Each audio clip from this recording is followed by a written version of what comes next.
بسم اللہ الرحمن الرحیم۔ السلام علیکم مسلمان بھائیوں اور بہنوں، آج ہم آپ کے ساتھ دجال کے بارے میں کچھ مختصر معلومات شیئر کرتے ہیں۔ دجال مشرق سے ظاہر ہوگا۔ اس کا تعلق ایک یہودی خاندان سے ہے۔ اسے عام طور پر ایک آنکھ میں اندھا قرار دیا جاتا ہے اور اس کی پیشانی پر لفظ کافر لکھا جائے گا۔ وہ یروشلم کو فتح کرے گا اور مکہ اور مدینہ کے علاوہ ہر شہر میں داخل ہوتے ہوئے پوری دنیا کا سفر کرے گا۔ ایک جھوٹی مسیحا کے طور پر بہت سے لوگ اس سے دھوکہ کھا کر اس کے شبوں میں شامل ہو جائیں گے۔ اس کی مدد شیاطین کی فوج کرے گی۔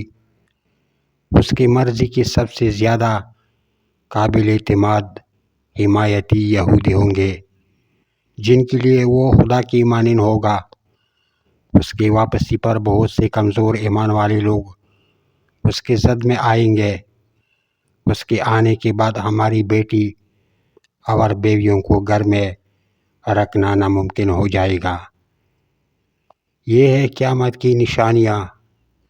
سورۃ کہف کی پہلی 10 آیات کو حفظ کرنے کی کوشش کرے۔ روزانہ اس سورت کو پڑھنے کی کوشش کرے۔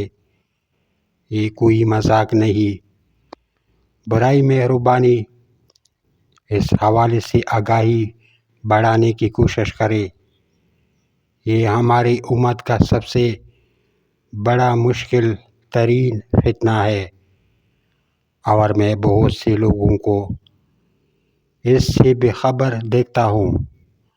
برائے کرم اس کے بارے میں جانیے اور اپنا ایمان بنانے کی کوشش کرے، کیونکہ دجال ہمارے ایمان کے ساتھ کھیلنے والا ہے۔ شکریہ۔